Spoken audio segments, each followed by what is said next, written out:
Hello friends, నేను శరణ్యాని. ఇవాళ సంసారం ఒక సాగరం 75వ భాగం చదువుకుందాము. రాసిన వారు మీనా ముక్తేశ్వర్ గారు. ఆ క్షణంలో జాహ్నవి గర్భాన్ని ఉదయించవలసిన శిశువు మరొక గర్భంలో ఉదయించాడు, అంతే. ఆఖరిగా సుబ్బలక్ష్మితో జ్ఞానం లేకుండా చనువుగా ఉన్న ఆ రోజు మా అక్క చెప్పిన మాటలు నాకు జ్ఞానం కలిగించాయి. ఆ తర్వాత నేను మళ్ళీ సుబ్బలక్ష్మి వైపు చూడలేదు. వివాహం చేసుకున్న తర్వాత వయసు లేకపోయినా భార్యగా జాహ్నవిని నువ్వు స్వీకరించి తీరాలి జగపతి అంటూ మా అక్క నాకు జ్ఞానోదయం చేసింది. ఇంకెప్పుడు తప్పు చేయకూడదని రక్షణగా తాడు కట్టింది. అక్కడి నుండి జగపతి జీవితమే మారిపోయింది. బంగారం లాంటి భార్యను అక్క చెప్పినట్లు సున్నితంగా లాలనగా నా దారికి తీసుకువచ్చానంటున్న జగపతి వైపు చూసి అమ్మ ఇప్పుడే ఇలా ఉంది, ఆ వయసులో ఆ చిన్నతనంలో అప్పుడు ఎలా ఉందో నాన్నగారు ఎలా డీల్ చేశారో అని అనుకున్నారు. అవగాహన కలిగిన వాళ్ళే కాదు. ఇటువంటి విషయాలు కొన్ని చెప్పడానికి ఇబ్బందికరంగా ఉంటుంది. కానీ కుటుంబంలో అన్ని విషయాలు తెలిసి తీరాలి అందరికీ. పచ్చిగా చెప్పుకోవాల్సిన అవసరం లేదు. పండుగకి వేసే ముగ్గులాగా అందంగా చెప్పవచ్చు. అలాగే చెప్పారు జగపతి రాజు గారు. శాన్వి మామూలు పిల్ల కాదు. అందరి మనసుల్లో ఉన్న ఆలోచనను జాహ్నవి దగ్గరికి వెళ్ళి చెవిలో చిన్నగా అడిగేసింది. మీకు భయం వేయలేదా అప్పుడు అంటూ నేను భయపడ్డాను. అయినప్పటికీ నన్ను చాలా ప్రేమగా చూశారు. ఏం జరిగిందంటే అని చెప్పబోతున్నా జాహ్నవి దగ్గరకు తరుణ్ వచ్చి, మమ్మీ ఏం చెప్పక్కర్లేదు, మీరు ఇప్పుడు నిన్ను చూస్తుంటే అప్పుడు నువ్వు ఎలా ఉన్నావో ఏమిటో అర్థమైపోయింది. ఇక్కడ చిన్నపిల్లలు ఎవరు లేరు. అప్పుడు నీకున్న వయసుకి 10 ఏళ్ళు ఎక్కువే ఉన్నాయి ఇక్కడ అమ్మాయిలకు. చూడండి, అమాయకంగా ఉన్న మన అమ్మలాగా మారడానికి నాన్నగారి అనుభవంతో సరైన నిర్ణయాలు తీసుకుని ఉంటారంతే. ఈ విషయం ఇంతటితో సమాప్తం అన్నాడు తరుణ్ నవ్వుతూ. నవ్వేశారు జగపతి రాజు గారు. ఆ భయం అలాగే ఉండిపోయిందా ఇప్పటి వరకు అంటూ మళ్ళీ ప్రశ్నించింది శాన్వి జాహ్నవి చెవి దగ్గరికి వెళ్ళి. మేనకోడలైన వాళ్ళకి కూతురైన సునీతకు లేని చనువు శాన్వి తనకు తానే తీసుకుంది. అలాంటి అమ్మాయి ఒకరు ఉండాలి కుటుంబంలో. ఎందుకు భయపడడం, ఎప్పుడు భయపడలేదు అంటూ నవ్వింది జాహ్నవి. ఆ తర్వాత మీరు ఆ ఊరు నుంచి ఎలా వచ్చారు మమ్మీ అన్నాడు యువరాజు నవ్వుతూ. జరిగిన విషయాలన్నీ చెప్పి వరలక్ష్మి గారు తమను తీసుకురావడం చెప్పారు జగపతి రాజు గారు. ఆ తర్వాత వ్యాపారంలో అంచెలుగా ఎదిగింది, ఎంత కష్టపడింది మొత్తం చెబుతూ ఉన్నారు. నిద్రపోయే సమయం అయినా కూడా ఎవరికి నిద్ర రాలేదు. నిజమే, మరి కన్న తల్లిదండ్రుల జీవిత గాథ తెలుసుకుని తీరాలి ప్రతి ఒక్కరూ. అప్పుడే వారి కష్టాలు, సుఖాలు, బాధలు, బంధాలు అర్థమవుతాయి. ఇప్పుడు స్పెషల్గా కొన్ని విషయాల కోసం క్లాసులు, వెరైటీ వీడియోలు ఇవన్నీ అక్కర్లేదు. వయసు వచ్చిన పిల్లలకు తల్లిదండ్రులు కొన్ని మనసు విప్పి చెప్పాలి. వారి అవగాహన శక్తిని చూసి చెప్పాలి. మేనత్తలు, మేనమామలు అయితే ఇంకా సులువుగా చెప్పొచ్చు ప్రేమగా ఎలా ఉండాలో. అప్పుడు స్పెషల్గా అవగాహన ఎడ్యుకేషన్ క్లాసెస్ అక్కర్లేదు. ప్రతి ఒక్కరింటి నుండి తెలుసుకున్న ఇటువంటి విషయాలు ఇంటి ముందు ఉన్న తులసి చెట్టు లాంటిది. అనవసరమైన వాటి వల్ల, అనవసరమైన వాళ్ళ ద్వారా తెలుసుకున్న విషయాలు ముళ్ళ చెట్ల వంటివి. అటువంటివి ఎవరిళ్ళ ముందు ఉంచుకోరు. జగపతి రాజు జాహ్నవి మాటలకు పిల్లలంతా నవ్వుతూ ఆనందంగా వింటున్నారు వారి చరిత్రను. చాలా పొద్దుపోయింది, అందరూ పడుకోండి అని పైకి లేచారు జగపతి జాహ్నవి వైపు చూస్తూ. అందరూ ఎవరి గదుల్లోకి వారు వెళ్ళిపోయారు. ఆడపిల్లలంతా ఒక గదిలో హాయిగా పక్కలు వేసుకున్నారు. జగపతి రాజు బయటకు వెళ్తూ, జగదీష్ ఇంటికి పెద్ద బిడ్డ, నువ్వు బాధ్యతగా ఉండాలి కుటుంబం పట్ల అని చెప్పి నవ్వుతూ భుజం తట్టి బయటకు వెళ్ళారు. హ్యాపీగా పడుకోరా నాన్న, ఇంత పెద్ద ఇంట్లో అన్ని గదులు అందరూ వాడతారు, కానీ గది మాత్రం ఇలా ఎందుకు ప్రత్యేకంగా ఉందో ఇప్పుడు అర్థమైపోయింది. ఇది నీ కోసం ముందే భగవంతుడు కట్టించాడని చెబుతున్న తల్లి వైపు చూసి ఆనందంగా నవ్వేశాడు జగదీష్. జగపతి పక్కనే పడుకున్న జాహ్నవి, ఏమో అనుకున్నాను, నీ తెలివితేటలు అమోఘం, కోర్టులోనూ మాట్లాడిన మాటల తీరు అత్యద్భుతం జాహ్నవి. నిజంగా నువ్వు తీసుకున్న నిర్ణయం ఎంత చదువుకున్నా, ఎంత అనుభవం ఉన్న వాళ్ళు కూడా తీసుకోలేని నిర్ణయం తీసుకున్నావు జగదీష్ విషయంలో. నాకు చాలా ఆశ్చర్యం, ఆనందంగా, గర్వంగా అనిపించిందంటూ జాహ్నవి బుగ్గ అందంగా నిమురుతూ అన్నారు జగపతి. ఎవరి పాటికి వాళ్ళు వాదిస్తున్నారు. తప్పంతా వాడిది అయినట్లు అసలు తప్పు వాడిది ఎందుకు అయ్యిందండి అంటూ కోపంగా అడిగింది జాహ్నవి. అవును, నీ మాటలు విన్న తర్వాత మాత్రమే అటువంటి ఆలోచన కరెక్ట్ అన్న విషయం అందరికీ అర్థమైంది. ఇన్ని సంవత్సరాలలో ఎన్నో కేసులు వాదించారంట జడ్జి గారు, కానీ ఇటువంటి తీర్పు ఇవ్వడం ఇప్పుడే జరిగిందని చెప్పారు విడిగా నాకు ఫోన్ చేసి. నీ తెలివికి చాలా మెచ్చుకున్నారు. ఏదైనా జీవిత పాఠం నేర్పించే చదువు పుస్తకాలు కూడా నేర్పలేవు అని చెప్పారంటూ నవ్వాడు జగపతిరాజు. ఇప్పుడు ఈ బంగారు తల్లికి 3 అబ్బాయిలు 1 అమ్మాయి, 4 పిల్లల తల్లిలా లేవు సుమా. ఇప్పటికీ నన్ను కవ్వించే అప్పటి జాహ్నవిలాగానే ఉన్నావంటూ నవ్వాడు జగపతిరాజు. ఆ విషయాలు పక్కన పెట్టండి. రేపు ఉదయం అందరినీ కూర్చోపెట్టి జగదీష్ ఏ బిజినెస్ తీసుకుంటాడో అడగండి. పెద్దవాడికి సరైన పని అప్పగించండి అన్నది జాహ్నవి. చూడు జాహ్నవి, యువరాజ్ తరుణ్ ఇద్దరు ఉద్యోగాలు చేసుకుంటారు, మనకి దూరంగా ఉంటారు. జగదీష్ నా బిజినెస్లన్నీ చూసుకుంటాడు, మనతోనే ఎప్పుడు ఉండేది వాడే అంటూ నవ్వారు జగపతిరాజు. మంచి విషయం, కానీ మీ బిజినెస్లు చూసుకుంటాడో లేక ఏం చేస్తాడో జగదీష్ని అడిగి నిర్ణయించుకోండి అన్నది జాహ్నవి. ముందు జగదీష్కి పెళ్లి చేసేద్దామన్నారు జగపతిరాజు గారు. అవును, హంసిని అమ్మాయి చాలా మంచిదన్నది జాహ్నవి. బయట వాళ్ళు వస్తే ఏమవుతుంది అన్నాడు జగపతి కావాలని. అలా ఎలా మాట్లాడుతున్నారు? హంసినికి జగదీష్ గురించి అన్నీ తెలుసు. అటువంటి అమ్మాయితో జీవితం పంచుకోవడంలో ఇబ్బంది ఉండదు జగదీష్కి. అలాగే హంసినికి అయిన వారికి ఒకరంటే ఒకరికి ఇష్టం అన్నది జాహ్నవి. ఏమైంది, ఇప్పుడు మన స్థాయిలోకి వచ్చాడు జగదీష్, ఏదైనా గొప్పింటి సంబంధం చేద్దామన్నాడు నవ్వుతూ జగపతి. ఓహో, అటువంటి నిర్ణయాలు తీసుకోకండి. పాపం హంసిని ముందే అడిగింది నన్ను, పిచ్చిపిల్ల. మీ అంతటి వాళ్ళు అయ్యాక జగదీష్ నాకు దూరం అయిపోతాడేమో అని. కానీ నేను అలా ఎప్పటికీ జరగదని చెప్పాను అమ్మాయికి. అటువంటి నిర్ణయాలు తీసుకోకండి, వాళ్ళిద్దరికి ఒకరంటే ఒకరికి ప్రాణం. ఆ సంగతి నాకు తెలుసు అన్నది జాహ్నవి కోపంగా. అబ్బో, ఏమంటావో చూద్దామని అన్నాను. అమ్మో జాను, నువ్వు చాలా మారిపోయావురా నువ్వు, నాకన్నా తెలివిగా అంటూ నవ్వాడు జగపతిరాజు. అవునండి, ఒకరికొకరు ఇష్టపడినప్పుడే వారికి పెళ్లి చేయాలన్నది జాహ్నవి. మరి మనం అలా చేసుకోలేదుగా, ఇబ్బందులు ఏమీ లేవుగా అన్నాడు జగపతి కావాలని నవ్వుతూ. అప్పటి రోజులు వేరు.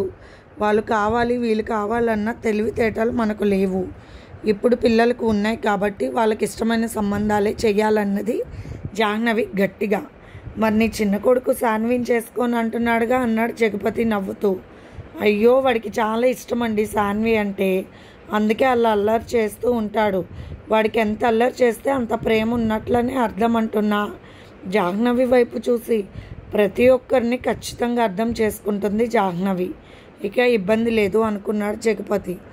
ఆద్య గురించి ఏమో అనుకున్నాను, కానీ బుద్ధిమంతుడైన యువరాజుని ఒక్క క్షణంలో మార్చేసిందంటూ ఊరు నుండి వచ్చినప్పుడు ఆద్య యువరాజుని కౌగిలించుకున్న సంగతి, తరుణ్ శాన్వి మంచం మీద పడి అల్లరి చేస్తున్న సంగతి చెప్పాడు నవ్వుతూ జగపతి.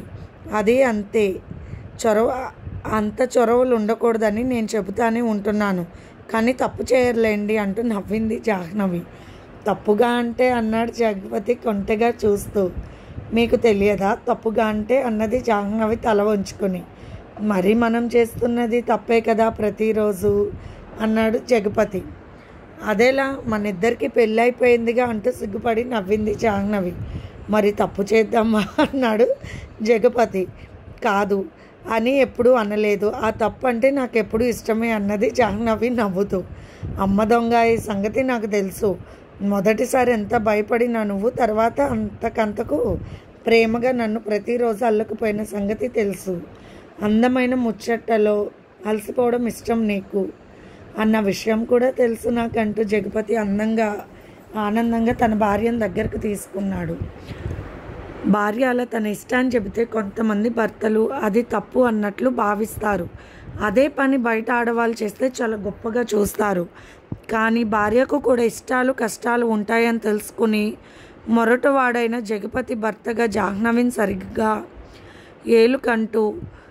ఏలుకుంటూ ఇప్పటికీ ఆమె ఇష్టాన్ని తెలుసుకుంటూ ఆమె మనసా వాచ్య కర్మన సంతోషపెడుతూ ఉన్న మానసిక దృఢ చిత్తం కలిగిన వాడు. భార్యాభర్తలుగా అరమరికలు లేని సంసార సాగరంలో ఆనందాల కెరటాలను ఎప్పటికప్పుడు తమలో కలుపుకుంటూ ఆ ఆనందాన్ని పొందుతూ కష్టానికి కూడా ఇష్టంగా ఎదగలగడం. భార్యాభర్తలు ఒకరికొకరు తోడుగా ఉంటూ ఎవరి తోడు ఉండాల్సిన అవసరమే లేదు అన్న విషయాన్ని ప్రతి దంపతులు గుర్తించుకుని తీరవలసింది. ఒకప్పుడు జగపతి ఎలా ఉండేవాడు, జాహ్నవి ఎలా ఉండేది. సంసారం అనే సాగరంలో వారు ఈదుతూ గెలుస్తానే ఉంటారు. ఒకరి మీద ఒకరికి అంత ప్రేమ ఉంది. ముఖ్యంగా భార్యకు భర్తపై ప్రేమ ఉంటే ఆ బంధం కలకాలం నిలబడుతుంది. ఏ బంధానికి లేనంత విలువ భార్యాభర్తల బంధానికి ఉంది అన్న విషయాన్ని వారిద్దరిది లవ్ లాంగ్ జర్నీ ప్రతి ఒక్కరూ గ్రహించాలి. ఆ భార్యాభర్తల బంధం తల్లిదండ్రులుగా పిల్లలకు నేర్పి తీరాలి. పిల్లల్ని కన్నా ప్రతి వాళ్ళు సైన్స్ పరంగా కూడా అదే తేలింది. భార్యాభర్త ప్రేమానురాగాలను పంచుకుంటూ జీవించే సంసారంలో ఉదయించిన పిల్లలు తమ తల్లిదండ్రులను చూసే ప్రతి విషయాన్ని నేర్చుకుంటారు. అందువల్ల ముఖ్యంగా అనుబంధాలకు విలువ ఇస్తూ జీవితాన్ని కొనసాగించడం నేర్చుకున్న భార్యాభర్తలు కుటుంబాన్ని ఆనందంగా నడపగలిగిన వారు దంపతులుగా విజయం సాధించాలి. అప్పుడే కుటుంబాలు బాగుంటాయి, అప్పుడే సమాజం బాగుంటుంది. శేషగిరి ఆదిత్యకు శిరీషకు పెళ్లి జరిపించారు ఘనంగా. చూస్తుండగానే నెల రోజులు జరిగిపోయాయి. ఇన్స్పెక్టర్ హరినాథ్, వేణుమాధవ్ గారు ఇద్దరూ కూడా రావడం, తమ మనసుల్లో మాట చెప్పడం జరిగింది. ఇన్స్పెక్టర్ హరినాథ్ గారు మాట్లాడుతూ, తన తమ్ముడు శివనాథ్ ఢిల్లీలో మంచి జాబ్ చేస్తున్న విషయం తెలుసు కదా, అతనికి మీ చెల్లెలు గారు అమ్మాయి నివేదితను అడగాలని అనుకుంటున్నానని చెప్పడంతో భూలక్ష్మి దంపతులు అందరూ కూడా అబ్బాయి ఫోటో చూశారు. అలాగే వేణుమాధవ్ గారి అబ్బాయికి సునీతను అడిగిన విషయం ముందే అందరూ చెప్పుకుని ఉండడం వల్ల పెళ్లి చూపుల కార్యక్రమాన్ని పెట్టాలని నిర్ణయించుకున్నారు. అమెరికా నుండి మా అబ్బాయి వచ్చి ఉన్నాడని చెప్పారు వేణుమాధవ్. మా తమ్ముడు రేపు వస్తున్నాడు అమెరికా నుండి అని చెప్పడంతో చిన్నప్పటి నుంచి ఆ పిల్లల విషయాలన్నీ తెలిసిన జగపతి రాజు సంతోషంగా తన వాళ్ళకు చెప్పి ఒప్పించాడు. పెళ్లి చూపులకి రావడం, వారిరువురికి పెళ్ళిళ్ళు చేయడం అంతా 2 వారాల్లో జరిగిపోయింది. జగపతి ఇంట్లో ఎప్పుడు పెళ్ళిళ్ళు జరుగుతూనే ఉన్నాయి. అక్కడ ఉన్నప్పుడు నా 2 కూతుర్లు పెళ్ళిళ్ళు ఇలాగే చేశాడు. ఇప్పుడు ఈ జాహ్నవి నిలయంలో వీరిద్దరు పెళ్ళిళ్ళు చేశాడు. ఇక జరగవలసింది జగపతి పిల్లలకు అంటూ నవ్వేశారు వరలక్ష్మి గారు. లగ్న పత్రిక ఈరోజు రాయిస్తున్నానని చెప్పాడు జగపతి. పంతులు గారు రావడం, జగదీష్ హంసనికి యువరాజ్ ఆద్యకు ముహూర్తాలు పెట్టించారు. వారం రోజుల్లో ముహూర్తం నిర్ణయించారు. అబ్బా, నేను కొన్నాళ్ళు అక్కడ చదువుకుంటూ బావతో హ్యాపీగా కొన్ని రోజులు ఫ్రీగా ఉండాలి అనుకున్నా అన్నది ఆద్య. అంత పని ఏమీ వద్దు కానీ పెళ్ళి జరగడమే మంచిది మీకు అన్నది జాహ్నవి. అత్తగారు కాబోతున్న జాహ్నవికి నా ప్రజెంటేషన్ అంటూ జగపతిరాజు తెచ్చారు.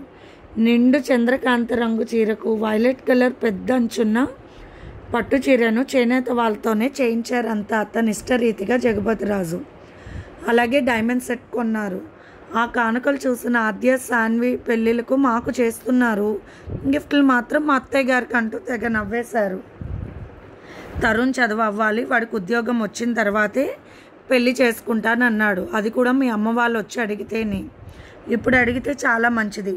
తరుణ్ విషయం నమ్మడానికి లేదు సాన్వి అంటూ గట్టిగా చెప్పింది జాహ్నవి నవ్వుతూ. శ్రీకాంత్ వాళ్ళ ఫ్యామిలీ మొత్తం వచ్చారు. మైథిలిని చూసి సంతోషంగా కౌగిలించుకుంది జాహ్నవి. కూతురు నెల తప్పిందని విషయం తెలిసిన జాహ్నవి ఆనందపడిపోయింది. ఇల్లంతా సందడిగా ఆనందంగా ఉంది. ఇటు పెళ్లి పనులు అన్ని వర్కర్స్తో సిద్ధం చేసేశారు. శేషగిరి గారు తమ బిజినెస్లు అక్కడ ఫ్రెండ్స్కి అప్పచెప్పడంతో ఇబ్బంది లేకుండా భార్యతో పిల్లలతో ఆనందంగా ఉంటున్నారు. ఆదిత్య, శిరీష దంపతులు, అనిత దంపతులు అందరూ కూడా పెళ్ళిళ్ళకి రావడానికి సిద్ధంగా ఉన్నారు. వరలక్ష్మి గారి కూతుర్లు లత, గీత జంటలు వస్తున్నారు ఇండియా. పెళ్ళిళ్ళు ఇంత హడావుడిగా చేయాల్సిన అవసరం ఏముంది అని కొందరు ఫ్రెండ్స్ నవ్వుతుంటే జగపతి రాజు నవ్వుతూ జాహ్నవి వైపు చూశాడు. అలా ఉండకూడదు, అబ్బాయిలకు ఉద్యోగాలు వచ్చిన తర్వాత ఖాళీగా ఉండడం ఎందుకు, పెళ్ళిళ్ళు చేయడమే మంచిదని చెప్పేసింది జాను. ఇంటి పెద్దలు అందరూ చప్పట్లు కొట్టారు. అన్ని ముచ్చట్లతో వారం రోజుల్లో జగదీష్ హంసని యువరాజ్ ఆద్య వివాహాలు జరిగిపోయాయి. సింపుల్గానే చేసుకుంటామని కోరడంతో కళ్యాణ మండపంలో పెళ్లి చేయించి పెద్దలకు అన్నదానాలు చేయించారు జగపతిరాజు. హంసని తమ్ముడు, చెల్లెలు కూడా తమతోనే ఉండాలని ఖచ్చితంగా చెప్పేసింది జాహ్నవి. ఇప్పుడు జాహ్నవి మాటకు తిరుగులేదు. జాహ్నవి నిలయంలో వివాహ వేడుకలు అయిన తర్వాత సాన్వి వాళ్ళ కుటుంబం వచ్చి ఏదో అడిగేయాలి అది ఇది అని వచ్చి జగపతిరాజు గారు వైభవాన్ని చూసి, ఆ అమ్మాయిని మీ అబ్బాయికి ఇచ్చి పెళ్లి చేయడానికి కుదుర్చుకోవాలని వచ్చామంటూ సాన్వి తల్లిదండ్రులు అన్న చెప్పేశారు. తెగ నవ్వుకున్నారు అందరూ. అబ్బాయి చదువు పూర్తయ్యే వరకు ఉద్యోగం వచ్చిన తర్వాతే పెళ్ళని చెప్పింది జాహ్నవి. వరలక్ష్మి, సావిత్రి, భూలక్ష్మి ఇంట్లో వాళ్ళందరూ కూడా నవ్వారు జాహ్నవి మాటలు వింటూ. అదే నిజమని అలా నిశ్చితార్థం చేసుకున్నారు తరుణ్ సాన్వి జంటకు. జగదీష్కి వ్యాపారాల బాధ్యతలు అప్పగించారు జగపతి. హంసని కూడా 5 స్టార్ హోటల్ మేనేజ్మెంట్ బాధ్యతలు తీసుకుంది. హంసని తమ్ముడు చెల్లెలు చక్కగా చదువుకుంటున్నారు. యువరాజ్ ఆద్యకు బెంగళూరులో 2 అంతస్తుల భవనం అమ్ముతుంటే అది కొనుగోలు చేశారు జగపతి రాజు. మైథిలి పాలు పొంగించింది. ఒక ఫ్లాట్లో యువరాజు ఉంటూ మిగిలిన 3 ఫ్లాట్స్ రెంట్కి ఇచ్చేశారు జగపతి రాజు. ఆ పక్కనే కడుతున్న ఇంటికి కూడా అడ్వాన్స్ ఇచ్చారు జగపతి రాజు. అది తరుణ్ కోసం. అది కూడా అంతే ఇల్లు. జగదీష్ కోరిక ప్రకారం అనాథాశ్రమాలకు, వృద్ధాశ్రమాలకు జగదీష్తోనే నెల ఇప్పించే మార్గనిర్దేశం చేశారు జగపతి రాజు. రోజులు ఎవరి కోసం ఆగవు, వేగంగా తిరిగిపోతూ ఉన్నాయి. 6 ఏళ్ళు తిరిగిపోయాయి. జాహ్నవి నిలయం కలకల్లాడిపోతుంది.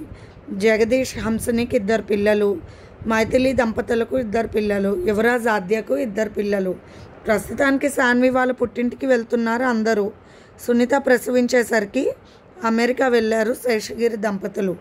భూలక్ష్మి దంపతులు కూడా అలాగే అమెరికా వెళ్ళి ఉన్నారు నివేత్త కోసం. వరలక్ష్మి గారు కూడా కూతురులను చూడాలని శేషగిరి వాళ్ళతోనే వెళ్ళారు. ప్రస్తుతానికి జగపతి కుటుంబం ఇండియాలో ఉంది. సాన్వికి నొప్పులు రావడంతో ఆసుపత్రికి తీసుకెళ్లారని ఫోన్ వచ్చేసరికి అందరూ హడావుడిగా బయలుదేరారు. తరుణ్ కాస్త కంగారు పడుతుంటే, ఏమీ కాదు నాన్న, అంతా బాగానే ఉంటుందంటూ భుజం తట్టి చెప్పింది జాహ్నవి. జగపతి నవ్వుకుంటున్నాడు. అలాంటి భయం ఎందుకు తమ్ముడు అన్నాడు జగదీష్ నవ్వుతూ. అవును, నేను భయపడలేదు అన్నాడు యువరాజ్. హంసని ఆద్య ఇద్దరూ నవ్వేశారు. దారిలో ఉండగానే సాన్వికి కవల పిల్లలు పుట్టారు, బాబు పాప అని ఫోన్ వచ్చింది. ఫ్యామిలీ గ్రూప్లో పెట్టేశాడు యువరాజ్ ఆ విషయాన్ని. మొత్తానికి నీ కానాసి చిన్న కొడుకు వచ్చిందంటూ తెగ నవ్వారు జగపతి రాజు జాహ్నవి వైపు చూస్తూ. ఎంత ముచ్చటగా ఉంటారో పిల్లలు అంటూ నవ్వుతున్న తల్లి వైపు చూసి ఆనందపడిపోయారు పిల్లలు.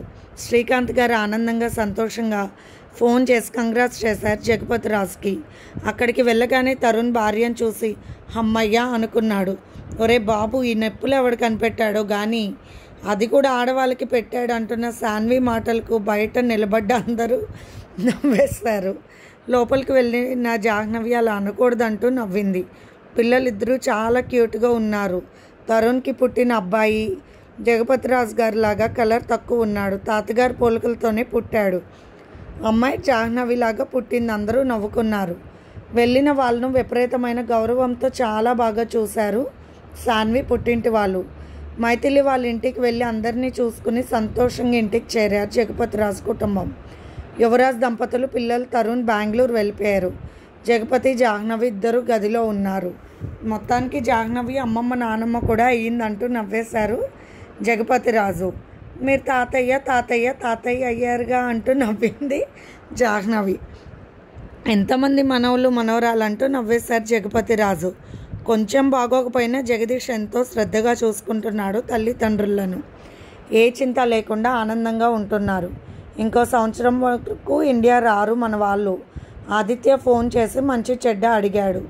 నాన్నగారు వాళ్ళు అక్కడ అన్ని ప్రదేశాలు చూస్తారంట బాబాయ్, మిమ్మల్ని కూడా రమ్మన్నారంటూ చెప్పాడు ఆదిత్య. ఎందుకు ఆదిత్య అన్నారు జగపతిరాజు.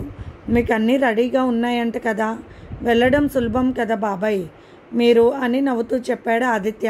అనిత కూడా ఫోన్ చేసి అలాగే చెప్పింది. ఇక అమెరికాలో ఉన్న ప్రతి ఒక్కరు తమను రమ్మని ఒక్కటే గోల. చూద్దాం లేరా అన్నాను జగపతిరాజు గారు. అమెరికాలో లత, గీత సంసారాలు వాళ్ళ పిల్లలు అంతా ఆనందంగా ఉన్నారు. వరలక్ష్మి అక్కకు ఎంతో సంతోషంగా ఉంది. భూలక్ష్మికి నివేత్త సంసారం చాలా బాగుందని నివేత్త దంపతులు అక్కడే ఉండమని ఉంచేశారు వాళ్ళను. సునీత దంపతులు కూడా అక్కడే ఉండడంతో అదృష్టం ఏమిటంటే అందరూ ఒకే ప్రాంతంలో ఉంటున్నారు. అంతా ఒకే చోట దగ్గర వర్కులు కూడా చేస్తూ ఉండడంతో హ్యాపీగా ఉంటున్నారు. అది కూడా ఒక ఇండియా లాగా కలిసిపోయారు వాళ్ళు.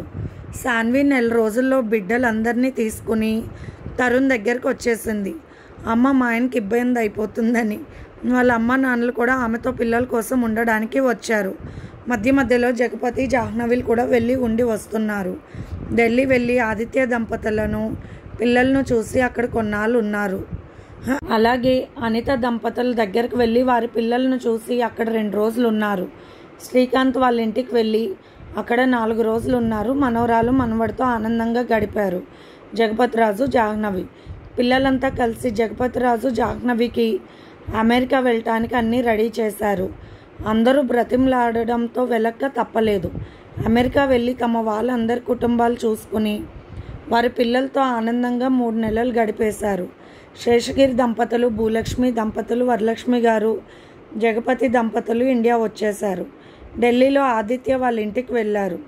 అక్కడే అనిత వాళ్ళ ఇంటికి వెళ్ళారు రెస్ట్ తీసుకుని. శేషగిరి దంపతులు భూలక్ష్మి దంపతులతో తమ సిటీకి వెళ్ళిపోయారు. బెంగళూరులో యువరాజ్ తరుణ్ దగ్గర కొన్ని రోజులు ఉన్నారు జగపతి దంపతులు, వరలక్ష్మి గారు. వారి పిల్లలతో హ్యాపీగా గడిపి అక్కడికి వచ్చిన మైథిలి దంపతులు పిల్లలతో కూడా హ్యాపీగా ఆనందాలు పంచుకుని తమ ఇంటికి బయలుదేరారు జగపతిరాజు. ఇంటికి వచ్చిన తండ్రిని తల్లిని చూసి మురిసిపోయాడు జగదీష్. నాన్నగారు ఇన్ని రోజులు ఇల్లు బోసిపోయింది అంటున్న జగదీష్ కళ్ళల్లో నీటి తెర చూసి నవ్వేశాడు జగపతిరాజు. హంసని అందరికీ హడావుడిగా కావాల్సినవి చూసింది. 2 పని వాళ్ళన్ని పనులు చేసి వెళ్తున్నారు. వరలక్ష్మి గారు తన పూజలో నిమగ్నం అయ్యారు. చాలా రోజుల తర్వాత చాలా సంతోషమైన మనసుతో జగపతిరాజు జాహ్నవితో మాట్లాడుతున్నారు తన గదిలో. అందరూ ఆనందంగా ఉన్నారు. ఆస్తిని మైథిలికి ఇవ్వవలసినవి ఆమె పేరున రాశాను. జగదీష్, యువరాజ్, తరుణ్ వారికి సమానంగా ఆస్తిని రాయించేశా. ఏ విషయంలోనూ హెచ్చు తగ్గులు లేకుండా. ఇక అక్కకు ఆమె అవసరాలకు తగ్గట్టుగా కొంత డబ్బు బ్యాంకులో వేశాను. మనిద్దరి పేరు మీద ఉన్న ఆస్తి పైన వచ్చే ఆదాయం అనాథాశ్రమాలకు, వృద్ధాశ్రమాలకు వెళ్తూ ఉంటుంది. మన తదనంతరం కూడా మన పేరున్న ఆస్తులపై వచ్చే ప్రతి రూపాయి కూడా, అలాగే కొన్ని దేవాలయాలకు, ట్రస్టులకు వెళ్ళేలా మొత్తం రాయించేశాను వీలునామా చెప్తున్న భర్త వైపు ఆశ్చర్యంగా, ఎప్పుడు చేశారు ఇవన్నీ అంటూ నవ్వింది జాహ్నవి. ఎప్పుడో చేయించాను. అంతేకాదు హంసని, చెల్లి, తమ్ముడికి కూడా చదువు ఖర్చు, పెళ్లి ఖర్చులకు వారికంటూ 2 ఫ్లాట్లు కొని ఉంచాను. ఎవరికి రేపటి రోజున ఏ విషయం పట్ల ఇబ్బంది పడకుండా అన్నీ కరెక్ట్గా చేశానన్నాడు జగపతిరాజు. చాలా బాగుంది మీ ఆలోచన అంటూ నవ్వింది జాహ్నవి. జగదీష్తో మాట్లాడుతూ జగపతిరాజు, మేము ఒక వయసులో ఏ తీర్థయాత్రలు చూడలేదు. అందుకే దగ్గరున్న దేశాలు, మన దేశంలోని అన్ని ముఖ్యమైన ప్రాంతాలు చూస్తూ ఉంటాము. ఇక వ్యాపార బాధ్యతలను పూర్తిగా నువ్వే చూడాలి జగదీష్ అని చెప్పేశారు జగపతిరాజు. జగదీష్ అంతకంతకు వ్యాపారాన్ని పెంచుతూ ప్రతి విషయం కూడా న్యాయంగా ఆలోచించడం బాగా నచ్చింది జగపతిరాజుకి. పని ఎక్కువ చేసిన వారికి బోనస్లు ఇవ్వడం, అన్ని తండ్రిని మించిన తనయుడన్న పేరు వెంటనే తెచ్చుకున్నాడు జగదీష్. కష్టం సుఖం తెలిసిన వాడు, మంచి మనసున్నవాడు కావడంతో తన చేతికి ఆస్తులు అందలాలు అందినా కూడా జగదీష్లో మార్పు ఏమీ లేదు. ఇంకా మంచిగా మారాడు. బాధపడే వారికి సహాయంగా ఉంటూ మంచి పేరు ప్రతిష్టలు తెచ్చుకున్నాడు. అందుకే నమ్మకంతో కొడుక్కి ఆ బాధ్యతలు అప్పగించారు జగపతిరాజు. అపార్ట్మెంట్స్ కట్టించి అద్దెలకి ఇచ్చారు. సాధారణమైన ఒక పచారీ కొట్టు నడుపుకునే జగపతిరాజు ఈనాడు మహావ్యక్తిగా ఎదిగిపోయాడు. జగపతి చేసిన తప్పును కూడా ఒప్పుగా మార్చింది జాహ్నవి. ఇప్పుడు ఆ ఒప్పు ఎంతో ప్రేమగా చూస్తుంది వారిని. ఇద్దరూ కూడా ఒకరికొకరి కష్టంలో సుఖంలో అన్నీ భరించి ప్రేమతో నడిచారు. యువరాజ్, తరుణ్, మైథిలి కుటుంబాలు ఎప్పటికప్పుడు ఫోన్లు చేస్తూ ఉంటారు. జగపతిరాజు దంపతులను అందరూ ఆదర్శంగా తీసుకునే దంపతులుగా వెలిగారు. ఇది ఫ్రెండ్స్, సంసారం ఒక సాగరం యొక్క లాస్ట్ ఎపిసోడ్. మీ అందరికీ నచ్చిందని అనుకుంటున్నాము. మీకు కనుక స్టోరీ నచ్చినట్లయితే లైక్ చేసి షేర్ చేసుకుని సబ్స్క్రైబ్ చేసుకోండి. అలాగే మీ అమూల్యమైన సమీక్షలను కామెంట్స్ రూపంలో తెలియచేయండి ఫ్రెండ్స్. అలాగే మన ఛానల్లో ప్రసారం అవుతున్న post thoughts written by Shri Komnapalli Ganapathirao గారివి, అలాగే స్వాతి ముత్యాలు మీనా ముక్తేశ్వర్ గారు రాస్తున్నారు. అవి కూడా చదివి మీ అమూల్యమైన సమీక్షలు తెలియచేయండి. ఉంటాను.